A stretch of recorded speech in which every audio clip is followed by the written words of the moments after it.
Avowed. Wow, what can I say? A game that brings you a different perspective on the world of Eora. A world that is living and breathing with tons of lore, from gods to monsters to multiple races, politics, wars, philosophies, magic, and devastation. This world honestly has it all. Many who played Pillas of Eternity will find absolute familiarity here, since this is essentially the opportunity to see this world up close rather than from a CRPG perspective. You know, not everybody likes that perspective. A lot of times people jive more with a more close and intimate perspective when it comes to these types of games. The ability to have solid action-based combat in first person, spells, wielding guns against enemies you find in caverns, wildlands, and crypts was actually an absolute blast for me and a nice change of pace from other recent RPGs. Now, if this was what the devs said in their marketing of this game, we wouldn't be in this mess that we are in today with the controversy that's going around. They marketed this to be everything it wasn't, resulting in overhyped expectations, and then they added fuel to the fire with the politicking and even more fuel with some of the decisions they went with that ended up bogging down the game severely. If only this game was just as living and breathing as the damn lore, man, it would have been phenomenal.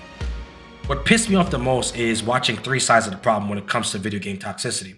On one side, we have Xbox charging $70 for a Game Pass game plus $20 to play it on its actual goddamn release date. Then we have the gaming journalists claiming this game to be the best shit since sliced bread, talking about some Skyrim killer or new standards for next Elder Scrolls title. Man, like, stop the cap. And finally, we have the gamers who, no offense, I love you guys, but we're just too negative about every game that comes out immediately, shouting 1 out of 10 or abysmal when the game is nowhere near that score from an objective standpoint. We just cannot be doing that and then be upset when a studio closes down. But anyways, this game put me in an actual blender when it comes to the strengths and its shortcomings. The main issue here is the price tag, because when you put $70 price on your game, you are now in the premium section. It's like buying a luxury car. Your expectations are going to be very high. Like, it's expensive. There were times where the game just delivered on things such as the combat, structure, world building, exploration, and visuals, but then completely dropped the ball on some of its writing, gear, technical issues, release date, design choices, and the companions. This was a roller coaster of a game for this review, but I hammered it out nonetheless. I've put in approximately 80 hours into this game and tried out various builds and choices.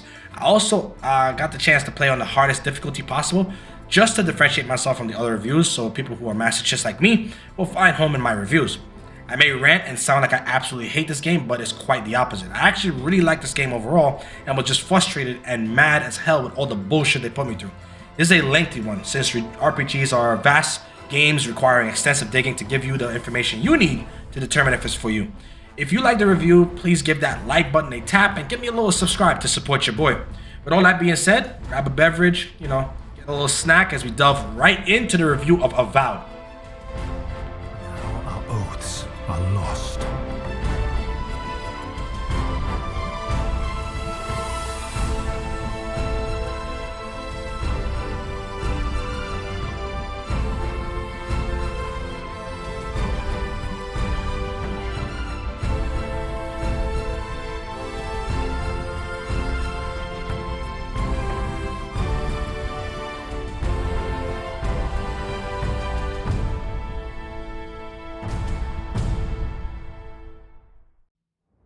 I just have to give this quick overview of the review for those who haven't seen my review before. It's essentially a grade-like format for categories based on importance, and then summed up at the end for a total score out of 100.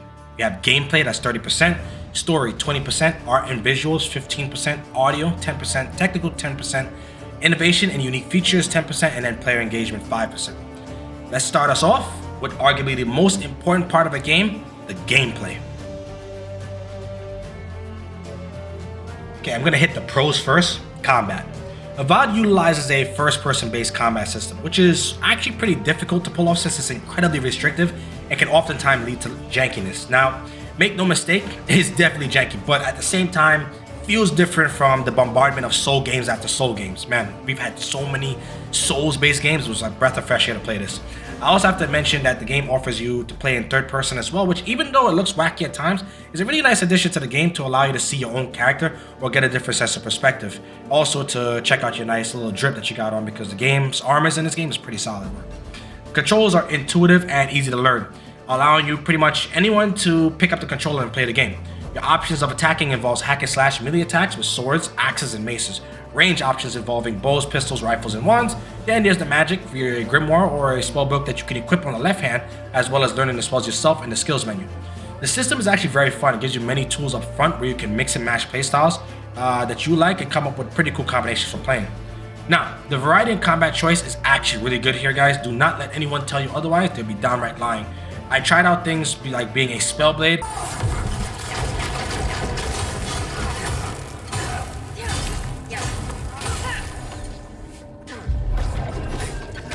an unarmed elemental monk,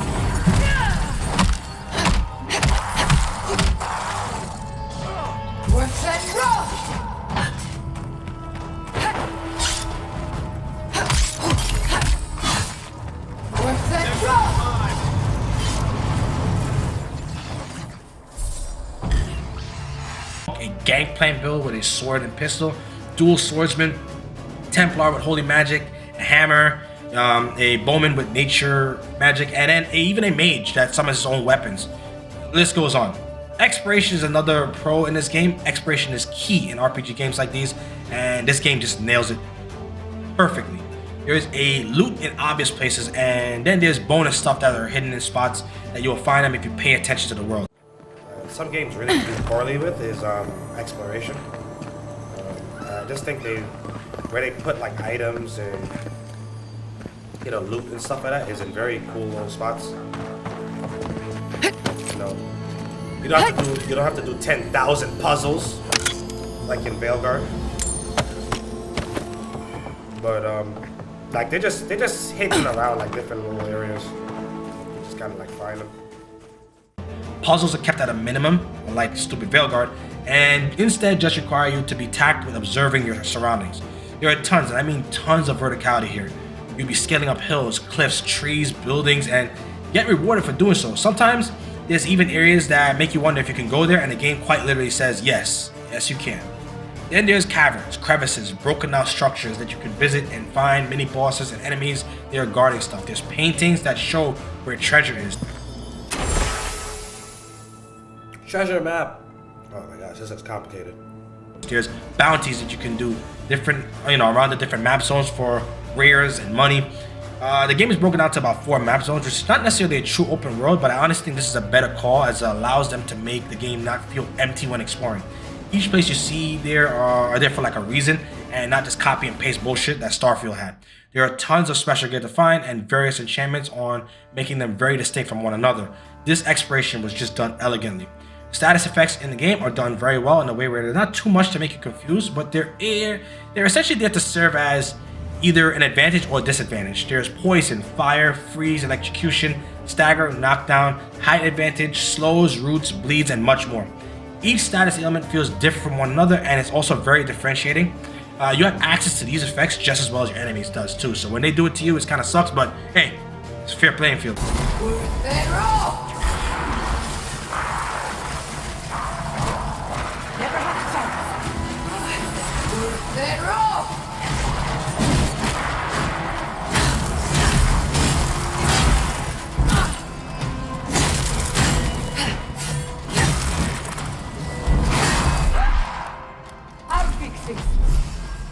The leveling system is not anything special, but it works well and it's actually very impactful in this game. The game doesn't drip feed you content. It lets you use many of its tools early on, and the leveling system serves to make those same tools much better and more impactful. Every level gives you a skill and an attribute point. You use the attribute point to determine particular stats that you want increased. The skill point is used for skills that you want from each tree, which is a fighter, wizard, or ranger. Now, people who love Pillars of Eternity will be kind of annoyed because there's not as much class systems in this game, but they slimmed it down and trimlined it, which is fine here. It kind of works out. You do still get a lot of the skills that were in Pillars. However, it's just been kind of like trimmed down. Like, I can kind of understand, but it would have been nice to have those classes in the game for sure. You can mix and match so you aren't locked into one particular class, which is great, and many times it often encourages you to hybridize at least 2 classes. Again, because of this level system, I was able to play as a nimble spellblade who uses his own blood to fuel essentially the spells for spellcasting rather than using the essence or their version of mana. And it actually was really nice. It felt really cool to play, especially with the magic system that they had in place. Speaking of magic, magic was done well here. They give you the damn Grimoire and basically set to go to town with it. You have various spells, frost spells, electricity spells. Then there's the spectral magic where you can summon weapons to use in combat, such as a bow, a spear, or even a staff. There's poisonous spells, hex spells, barrier spells, and the list goes on. Even if you didn't like this game at all, you cannot say that the magic wasn't done very well. The spell effects look satisfying. Your character said words of incantations and had different hand animations for each spell that you perform. Trust me guys, they cooked with the magic here, and I truly hope that other games adopt some of the systems in the future. You started off with simple spells in the beginning, and then eventually got to a point where you would cast large things like Pillars of Ice in the Sky, or like a lightning storm, and the list goes on. It wasn't too flashy either like in the Veilguard, where every single skill was a goddamn explosion. It was satisfying enough to look at without being way too hard on the eyes.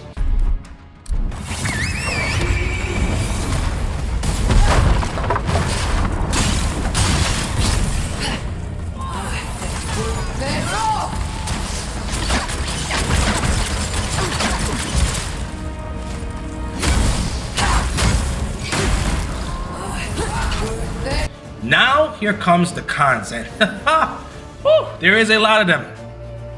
And then back to combat. Even though the combat had unique properties in it and felt good at times, it was also a janky mess.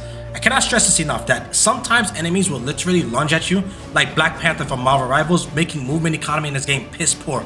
If you sprint away from a target, trust me, they will still hit you in the back with their pinpoint accuracy. You have to literally use the dodge in order to not get hit, and nothing else. This combined with inconsistent staggering and your companions doing the hell knows what with themselves, you sometimes sit and wonder what the hell is really going on. It's so funny because if the combat and the tactics made more sense, it would have felt better to play these scenarios out, but no! Instead, you kill the 3 enemies you see and suddenly 10 more enemies come from scenic nowhere, quite literally, they weren't there before, and don't even get me started on the stupid random healer that is in the back in every single encounter that makes the entire team invincible. Like, what is wrong with this game, man? Oh, careful. Someone there. It's the envoy. Hold that.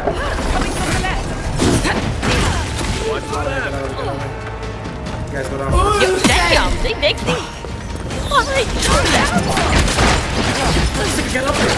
How did he not? They cheated. How did he? Nah, he's scared the shit out of me. Where is the priest?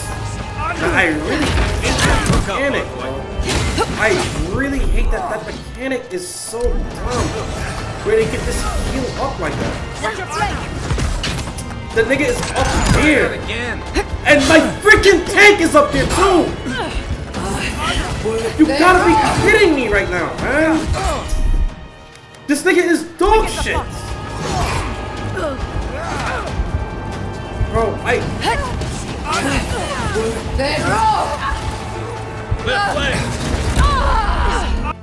Couple this with the fact that you can't give your companions in combat any proper battle tactics, such as, I don't know, not having your support be in the face of your enemies. Everything becomes straight up chaotic.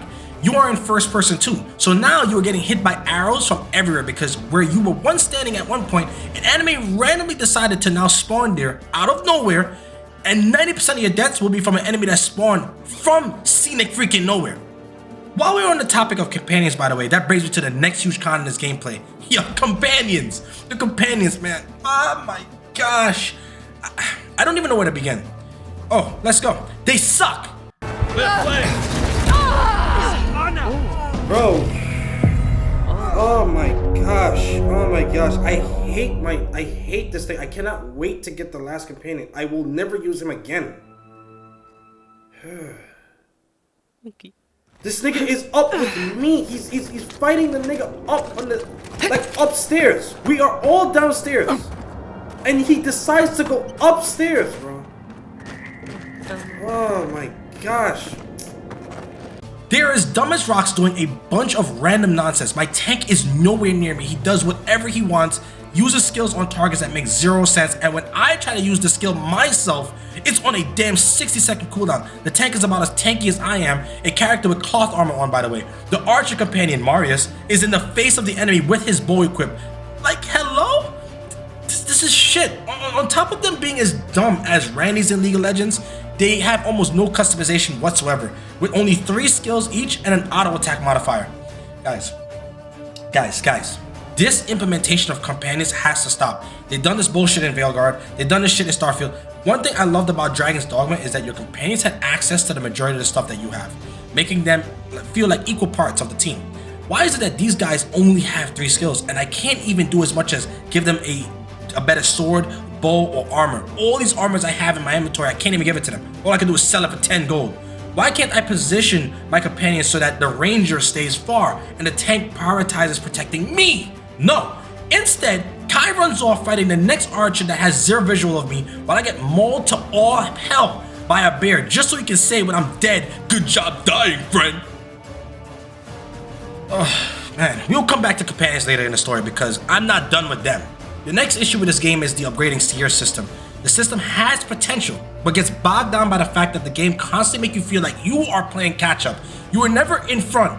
You can farm all you like. You will never be at the tier you need to be for the zone that you're currently in. There's multiple rarities, and in each rarity there's 3 upgradable tiers. The enemies scale based on these tiers of your weapon. So if your weapon does not match the tier of the enemy, you're pretty much screwed. Your weapon suddenly bounces off their chest and does peanut damage. Like, it's actually sick that the same Zorip enemy that you were absolutely destroying at one point is suddenly having chest muscles like Mr. Olympia, telling you to go home and train more. Then your teammates are basically laughing at you and telling you to go try a better weapon, bro. The next issue with the upgrades is that it just feels too arcadey. I wish you had to mine or cut branches or, make cloth from plants gathered. Skills that sort of make you feel like you're procuring these weapons that you're carrying. Instead, you loot a million different items with random names on them and go back to camp and hope you have the ones for your weapon. Plain and simple, it sucks. The game's economy feels like today's economy, where if you want to buy eggs, it's $100. I wish I could say I was kidding, but you do a bounty quest and get 500 gold. Then you run around, pick up loot everywhere, sell it for another 500 gold. Then you get yourself prepared to buy a slightly better sword, only to find out that the sword is 4,000 gold. Like, I understand they didn't want us to perform get-rich-quick schemes in the game, but bro, there is literally a finite amount of gold in the game because you cannot farm in this game.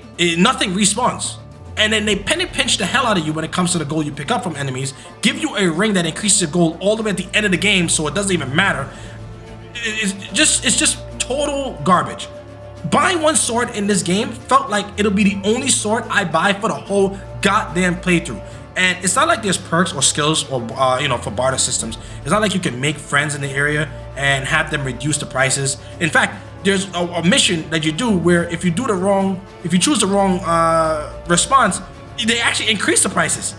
And then there's no steal mechanic in the game, so you can't steal Baldur's Gate style. No, instead, the merchants apply a Trump level tariff on all goods, and you as a player just have to hold that. Lastly is enemy variety. Now, a game doesn't have to have a million enemies to feel good to play. In fact, it's not so much that there aren't many enemies in the game. It's also the fact that their tactics barely change at all from encounter to encounter. Thankfully, the combat is fun to hack and slash and cast spells and stuff like that with the hit stop mechanics or whatever the case may be that I'll get into later. But when your enemies literally utilizes the same tactic on repeat, it becomes very tedious by the end of the game, and it makes you not want to perform a second playthrough because your change of playstyle won't feel any different.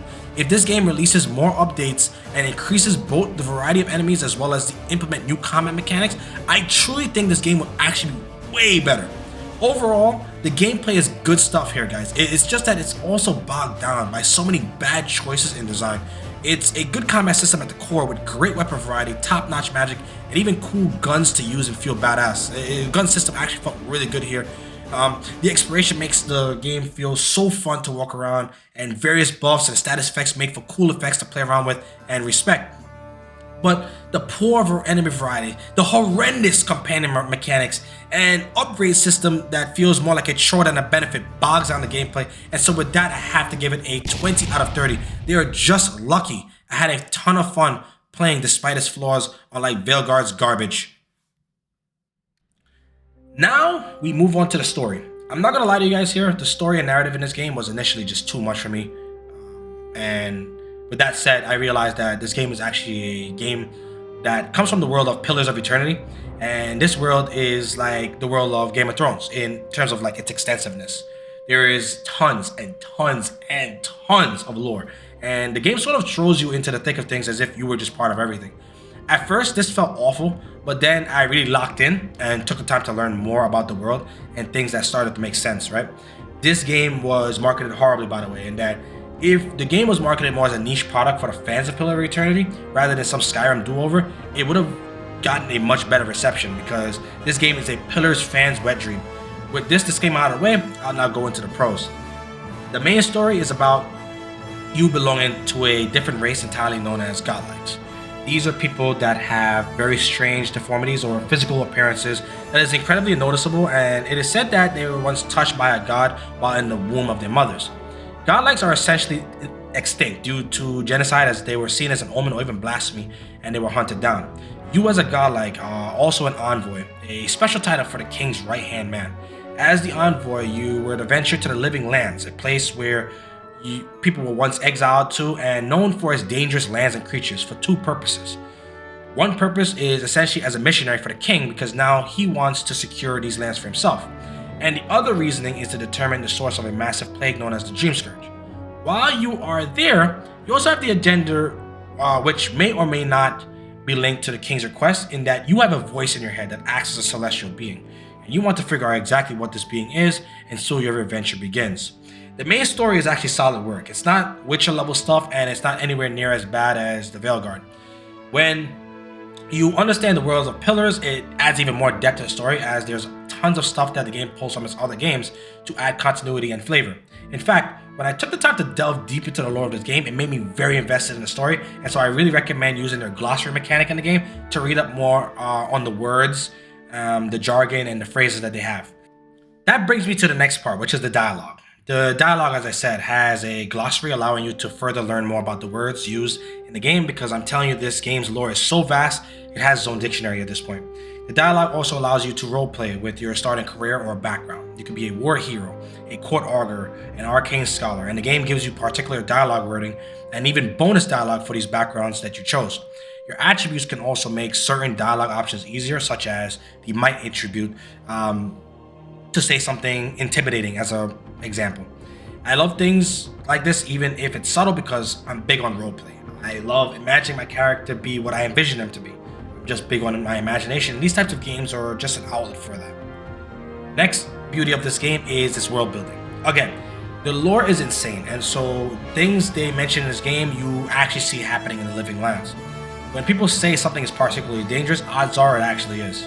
There are books and notes everywhere, relics to search and find, statues that you find that bring you closer to the being inside of you, where you both have sort of a philosophical debate or battle of what your way of thinking is versus it. Some may find this corny, but because this game's lore is inspired by the Renaissance period of the real world in the 1500s, it makes sense why philosophy plays such a heavy role in this game. The game speaks on the religions, different perspectives of the gods, the wars between man and other races, the wars between even the gods, genocides, political struggles. If you are a lore-based player like me, looking for a game to act like a novel to you, then this game will actually feel right at home with all of the text, books, and dialogue about the world it has to offer. Side quests in this game were pretty good in my opinion, because the world was fun to explore. I enjoyed picking up side quests and running off the beaten path. Many of the side quests had consequences as well, oftentimes causing other side quests to have a spin on them. Sometimes people lived or died by your decisions from something that happened a while back, and you even wonder what the hell you even did that time to cause this to happen. Some of these things even affect the main story. I'm telling you guys, do the side quests, they're actually pretty good.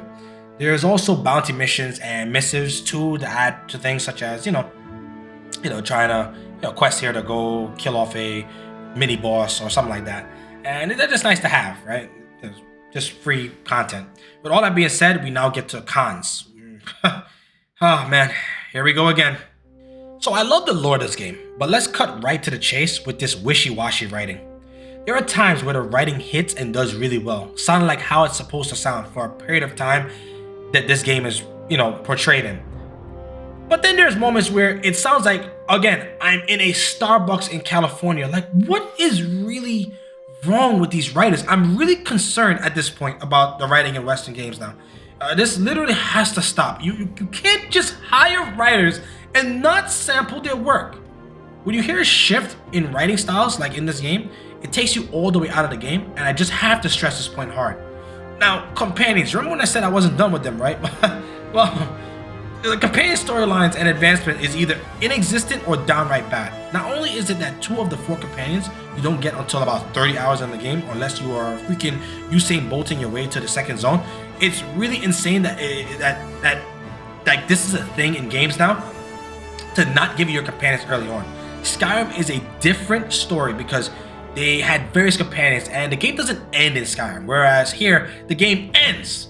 There's no post game, so you literally have less time to play the game with 2 of the companions in the game. And ironically, those 2 companions were the best ones. On top of all this, they literally have 0 advancement in relationships too. There's no romance options, and there's not even as much as best friends options. Their backstories are too bare bones, especially Marius, the Archidorf. And I don't know, they really dropped the ball on the companions here. And it's funny because I actually expected better from Obsidian.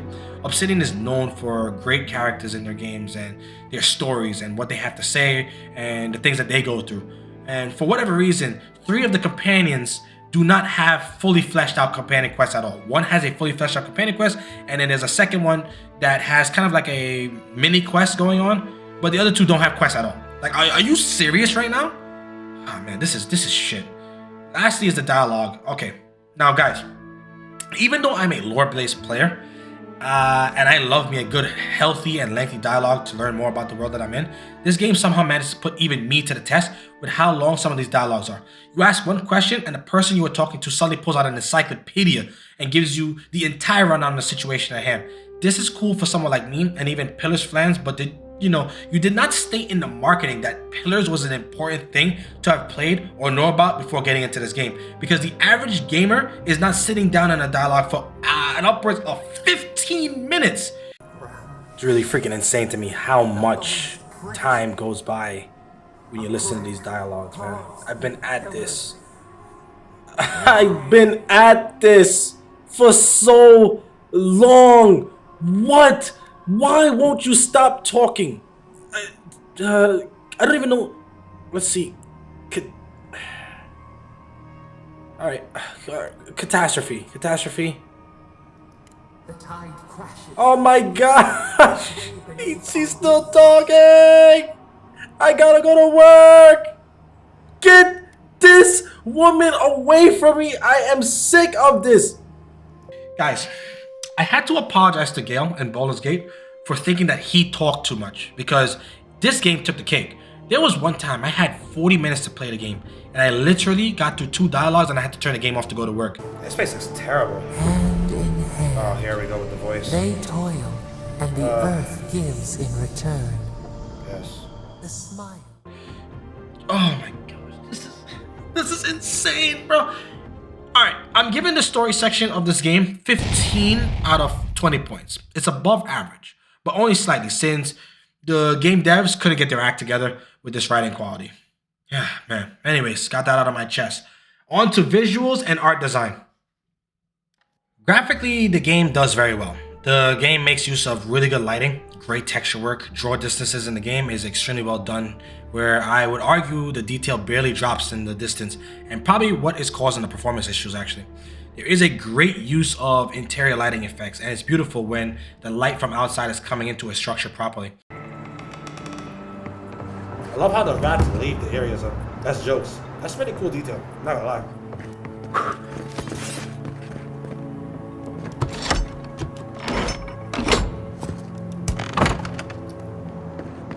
Dude, the rats are still leaving. Yeah,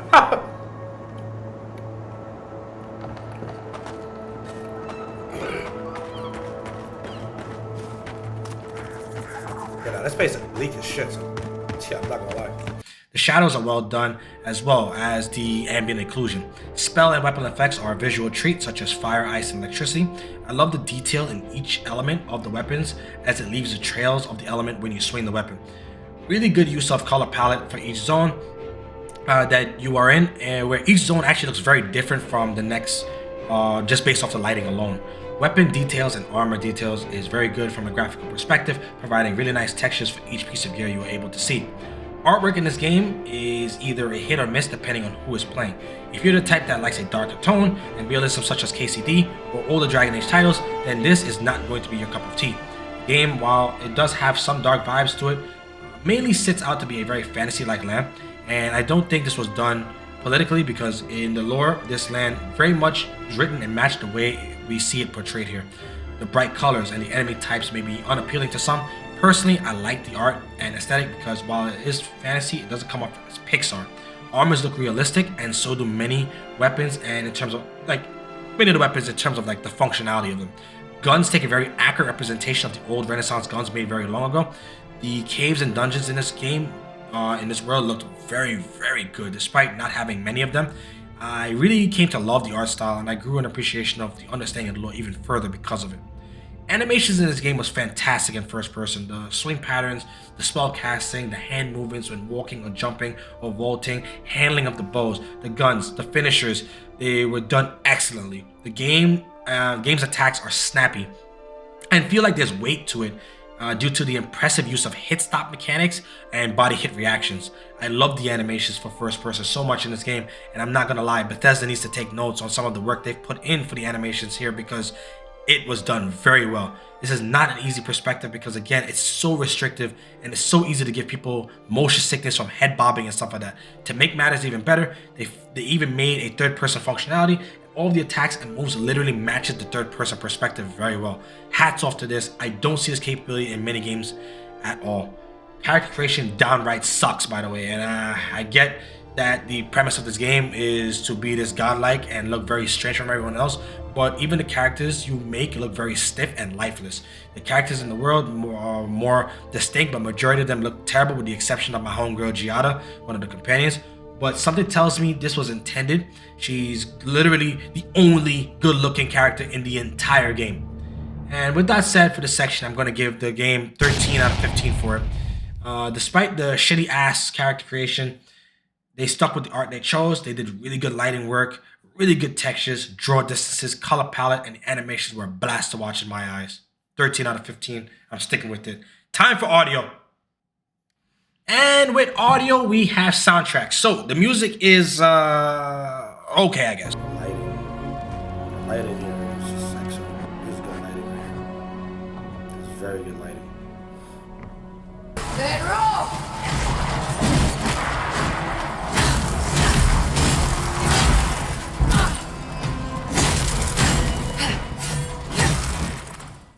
I mean, it's not bad. It's just, I don't know, it's easily forgettable. In fact, I don't remember any of the tracks whatsoever. Games like Skyrim and Fallout and Witcher have memorable catalogs of music, but with this game, it felt like they just needed to come up with something quick, you know, some quick orchestra, and I wouldn't even be surprised if it was generated by AI. Sound effects, on the other hand, is where this game shines. The sword strikes, guns, bow and arrows, and most definitely the magic casting sounds are excellent.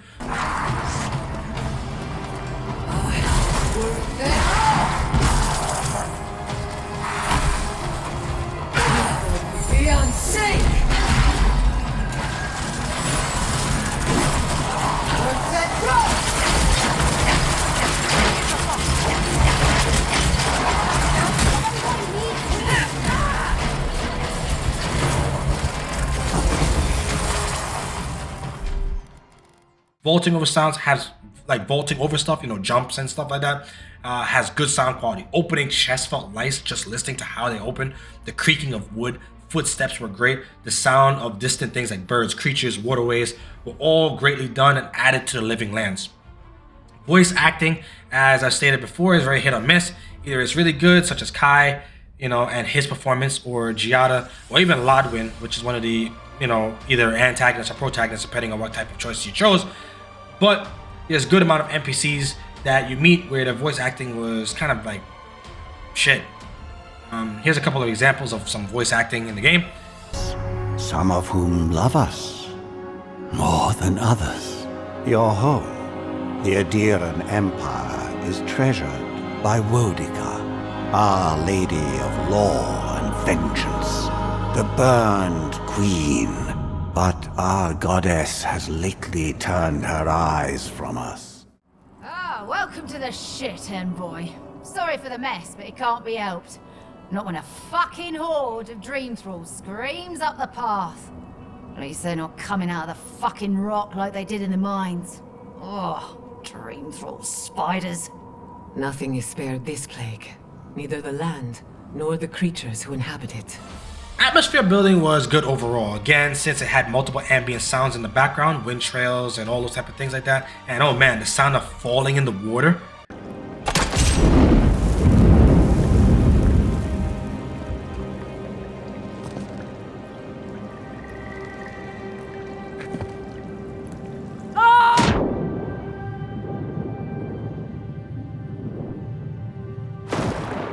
Literally falling in the ocean was done so well in the game that like I just did it for fun majority of the time. As a person who swims as a hobby, the game definitely gives you a feeling of diving in the water, which a lot of games don't even support, so kudos to them. Audio was above average, but not by much, especially in an industry that we are in today where some games are hitting bangers with their orchestra, and so this game gets 7 out of 10 for audio. We are on to my favorite out of all the things, technical performance, because I am a technical performance maniac. And this is a hot topic on this one because a lot of people have experienced crashes, frame issues, and bugs while others have not reported any. For my context, I'll tell you my PC specs. 7800X3D is the CPU, RTX 4090 GPU, 32GB of DDR5 RAM, M.2 SSD, and a 4K monitor. So everything that I'm playing is running on 4K native resolution. The game ran at a frame rate average of 70 to 85 frames per second for me on 4K and DLSS set to quality, and all the settings set on high, not the epic settings. On epic settings, it was barely 60 and literally did not make the game look any better whatsoever, so it was just lost frames. The problem here is that the game does not look better than Cyberpunk 2077, which I ran similar settings with even the ray tracing set to on and got 90 FPS, so at this point, I have to call this poor optimization. Going further into optimization, there were times where I saw FPS dropping for specific situations where the game is running at the correct FPS, but things in the game are slowing down, such as my casting speed for the spells, where I'm literally watching specific enemies have reduced frame rate from everything else. Now, this was their attempt at optimization, but the thing is, it's supposed to only affect NPCs in situations that the player is not looking at or is very far away. It's a tactic actually that's used by many, most notably from Software's Dark Souls series, to keep players' FPS as high as possible because frame time and frame data in that game is king. It was not done very well here at all. Going into bugs and crashes now. I barely had any bugs in this game and had 0 game-breaking bugs, but that is just me. I also spoke to a few friends with different hardware from mine, and they did not really experience any bugs at all or any heavy gameplay breaking issues. There is the occasional visual bug, and I definitely experienced a few skyboxing issues for sure, which was terrible, but not game-breaking. That's very bad lighting right there. See that? Woo. Look at that. That's horrible lighting right there. We actually write that down. Now, I had a few crashes, and I found out exactly what was causing it actually. It's literally the radio menu where if you select the potions, like you have this radio menu where you select potions and stuff. Whenever I used it rapidly in battle during potion animations, that's when I noticed a crash will happen, which is actually ridiculous, by the way. Total to about 4 crashes in my playthrough of 80 hours long. Lastly is the simple fact that they put the damn ray tracing on as a default option in the graphic settings for every single rig. Are way outdated, and for whatever reason, it is automatically chosen in the settings menu. And it is none other than this ray tracing function right here. Guys, make sure that when you start this game up, go to settings and change this to off. I don't know why. This is a very terrible thing you could do. And I don't know why on planet Earth would a company think that the majority of gamers playing with ray tracing or I have no idea why. Most gamers prefer fluid FPS and low latency over bouncing lights. Funniest part about this is that their rasterization is actually freaking amazing to the point where you notice almost 0 difference with ray tracing off. So now you go into the damn game and have to change the settings to then restart the game and do the shaders all over again. Bro, yeah, I need to know who screwed this up because this should never be attempted again. It's had to be a sick joke, like seriously. And then the frame gen in this game, the frame generation for Nvidia, it's ass. No, I'm not gonna go into this for any further. You cannot be serious with this, man. With that said, technical performance gets 6 out of 10. The simple fact that with DLSS on and you don't have any of the settings turned to epic, The FPS remains pretty stable, and there was barely any bugs and not many crashes for me. But the score gets bogged down by quite literally everything else. DLSS should not be the staple to make games run better, and this game is just lucky that the bar isn't very high for what is considered good performance nowadays. Now, innovation and unique features. Innovation and unique features is kind of funny with this game because the game innovates in some ways and then just degenerates in other ways. It's kind of weird. Anyways, starting with magic. The magic system was done spectacularly. It had enough flashiness to look cool without being too overbearing on the eyes. I love the idea of the Grimoire usage to power your spells and the ability to cast spells even without one if you decide to spec in it.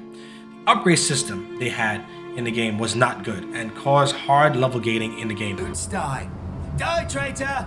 Lay yourself down. Eora, over here. Protect the envoy.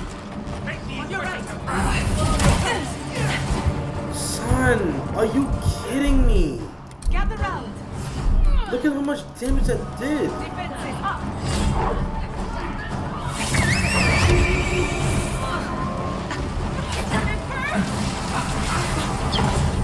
It gets worse in the simple fact that you had zero reason to go back to previous locations because no enemies spawned and no quest for the most part required you to go back into the previous zones. The AI was an attempt to make combat scenarios cool and thoughtful, except they only had one combat tactic. That was to have a random priest or healer in the back, making everyone practically invulnerable. There were quite literally no other tactic. Everything else was just straight chaos.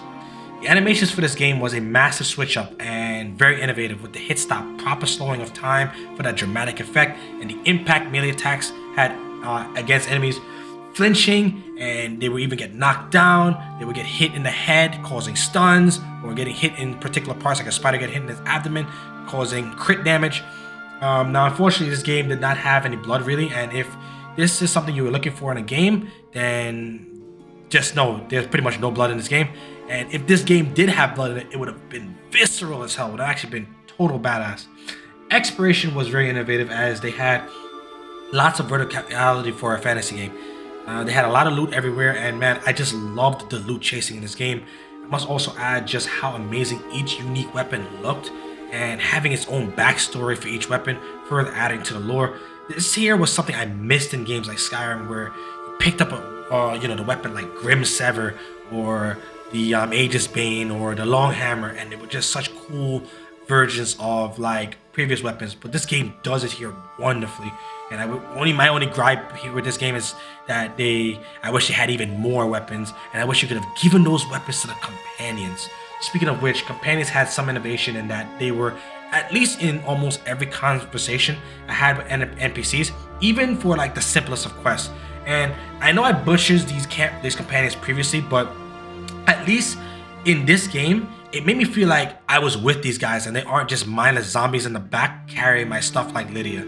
I actually really hope more RPGs adopt this, because it's a very nice concept to see everyone have a mind of their own in the decisions that we make as a team, because we really are a team, right?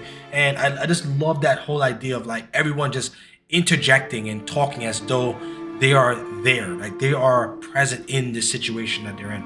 Lastly is the feeling of incompleteness, which is probably the worst part of this game. I cannot help but feel a lot of things in this game they wanted to do, but they had to end up cutting corners, likely due to budget or time strain. Things like vast bodies of water having no loot at all, and some of the companions not having fully fleshed out quests, or the NPCs not moving at all in towns and literally standing in one spot. Companions not being able to change their gear.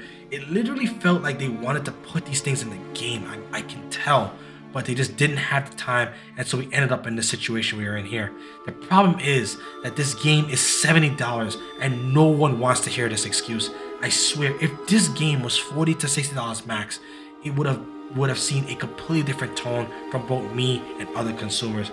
And it's because of this factor right here, I have to give this section a 6 out of 10. I just wish this game had more time to fully flesh out everything, and it pains me the more I do this review that some of these things just weren't in there from the jump. Lastly is player engagement. So yeah, player engagement. It sucks. And here's why. First off is the release date of this damn game. So they decided it would be cute to do the stupid early release for $20, right? The Starfield bullshit where whoever ponies up the money gets to play the damn game for the weekend because it's, it gets released for them on Friday. So they get to play it on the weekend. Now, if you don't buy the game at that point and you buy the game at the normal time, the normal game release date is on a Tuesday. So guess what? That means your ass will not be playing until the following weekend. So now you are watching streamers who are already pissed about having to pay this in order to compete with other streamers so that they, so their outlook of the game is already in a negative light. And you, the consumer, is pissed because this is becoming a normal practice. You see the issue here? Second is the god-awful decision on pricing.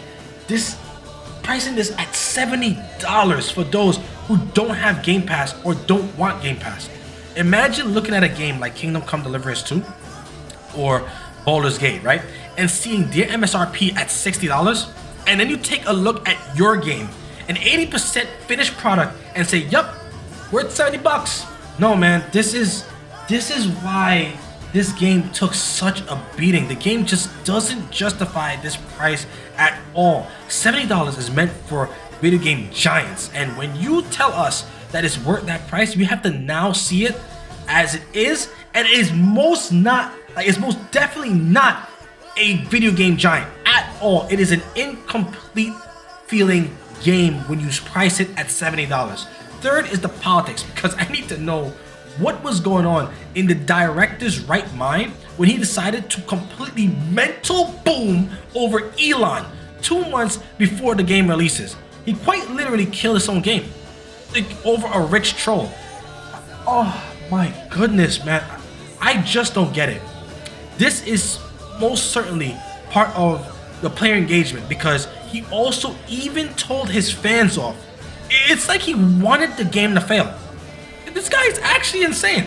Fourth is the whole thing with having journalists run to the game's defense, giving it 9s and 10s and claiming it to be a Skyrim killer when it's not even remotely close to that. This is insane because it causes player confusion seeing mid-level results from one side and then 10s from another.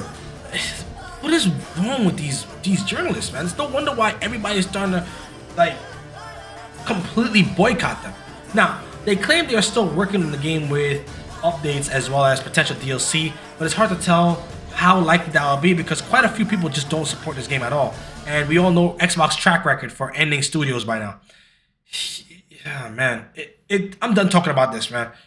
Player engagement gets a 1 out of 5.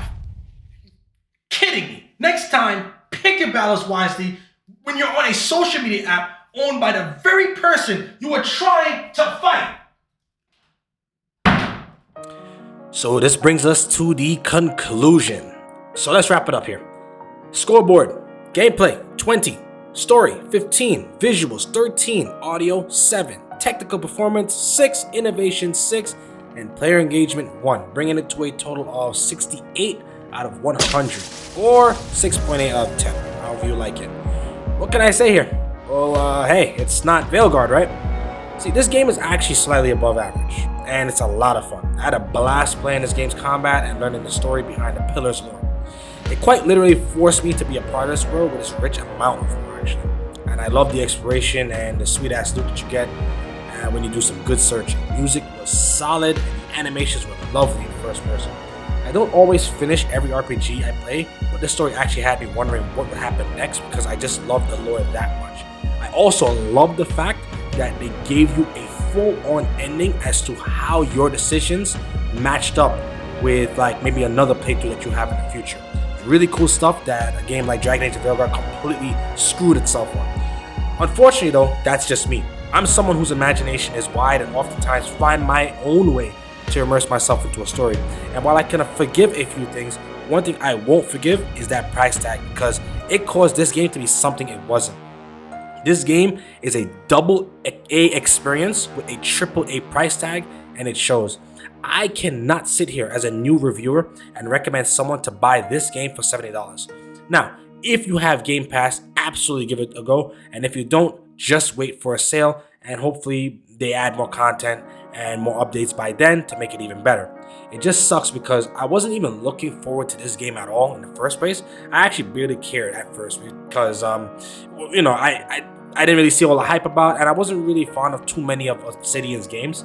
But after seeing the lore and getting to understand this lore, it actually made me personally buy Pillars of Eternity 2 to get more of the experience through that game. And after seeing the lore from that game, I wanted this game to really succeed. But they charged $70, between $70 and $90 for this game, and that's actually ludicrous. But let me know what you guys think. Do you think more games should be priced accordingly, or should there just be one set price, such as $60? How do you feel about this game overall? Do you think mid-range games like these are becoming a thing of the past now, where it's either you're a blockbuster title or a piece of shit? Or do you think there's actually a place for these mid-range games? And if so, what are the prices? I really appreciate everybody who took the time to watch this review. I'm sorry I couldn't come out earlier, but I do this as a hobby more or less, and these games take a long time to properly play and understand to develop a proper review for them. I would greatly appreciate it if you could leave a like and subscribe, as it really fuels me to do more of these. And please, leave a comment and give feedback on ways to improve for the future, as I am learning this on my own and taking it one video at a time with the editing process. Thanks again, guys. Stay safe. Love you all. RPG Shactics is out.